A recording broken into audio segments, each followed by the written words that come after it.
Donald Trump నిన్న evening ఒక tweet పెట్టాడు. నాకు వావ్ అనిపించింది. After full knight of talks, India and Pakistan have agreed for full and immediate cease fire అని చెప్పి. అసలు ఇక్కడ ఇండియాతో డిస్కషన్ జరపాల్సిన అవసరం ఏముంది? ఇండియా ఏమైనా వార్ని ఇనిషియేట్ చేస్తుందా? ఇక్కడ నేను కొన్ని థింగ్స్ క్లారిఫై చేయాలనుకుంటున్నాను.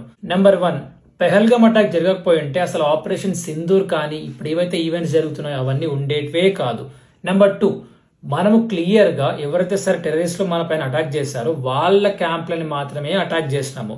అప్పుడు ఇండియా క్లియర్ గా చెప్పింది, మేము ఇక్కడతో దీన్ని ఆపాలనుకుంటున్నాము, మీరు కనుక మళ్ళీ అటాక్ చేస్తే డెఫినెట్ గా దీని రెస్పాన్స్ మేము ఇమీడియట్ గా ఇస్తామని చెప్పి ఇండియా క్లియర్ గా చెప్పింది.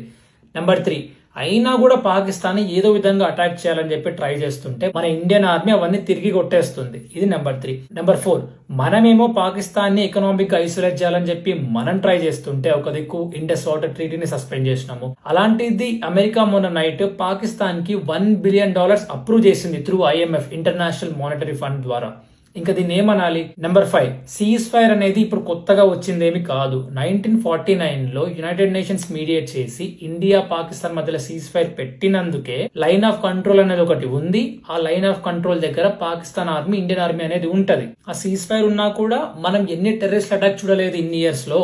ఇది నెంబర్ 5. నెంబర్ 6, పాకిస్తాన్ ఎందుకు నమ్మలేమంటే పాకిస్తాన్ లో ప్రతి ఒక్కటి ఆర్మీ చీఫ్ కంట్రోల్ చేస్తాడు. మన ఇండియాలో ఒక సిస్టమ్ ఉంటది. ఇండియన్ ఆర్మ్డ్ ఫోర్సెస్ వచ్చేసి డిఫెన్స్ మినిస్టర్ కి రిపోర్ట్ చేస్తాయి, సజెషన్స్ ఇస్తాయి అండ్ ప్రైమ్ మినిస్టర్ తో మీటింగ్స్ జరుగుతాయి. ఇవన్నీ జరిగిన తర్వాత ultimately prime minister will take the final call. Pakistan లో అలా ఉండదు. పాకిస్తాన్ లో ప్రైమ్ మినిస్టర్ కన్నా ఆర్మీ చీఫ్ కి ఎక్కువ కంట్రోల్ ఉంటది. మనం ముందు కూడా చూసాం, నవాజ్ షరీఫ్ ఇంతకు ముందు ప్రైమ్ మినిస్టర్ ఉంటే అతన్ని తీసేసి ఆర్మీ ఇమ్రాన్ ఖాన్ ని పెట్టింది. ఇమ్రాన్ ఖాన్ ప్రైమ్ మినిస్టర్ ఉంటే ఇమ్రాన్ ఖాన్ కి ఆర్మీకి పడకపోతే ఇమ్రాన్ ఖాన్ తీసుకెళ్లి జైల్లో పెట్టేసి ఇప్పుడు షెబాజ్ షరీఫ్ ని ప్రైమ్ మినిస్టర్ గా పెట్టింది.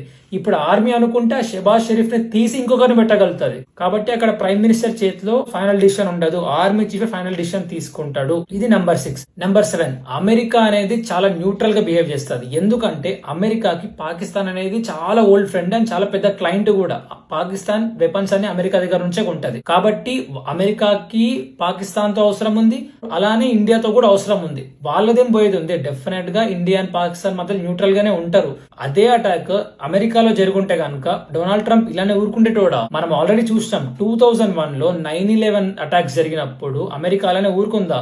పాకిస్తాన్ వాళ్ళకి చెప్పకుండా రాత్రి ఒక ఆపరేషన్ కండక్ట్ చేసి ఒసామా బిన్ లాడెన్ అక్కడికి వెళ్ళి తీసుకెళ్లి చంపేసింది. అంటే వాళ్ళ వరకు వచ్చేసరికి ఏమో వాళ్ళకి అన్ని కరెక్ట్ గా ఉంటాయి, మన దగ్గరకు వచ్చేసరికి ఏమో వాళ్ళ అవసరాన్ని చూసుకుంటారు. కాబట్టి you cannot trust America completely.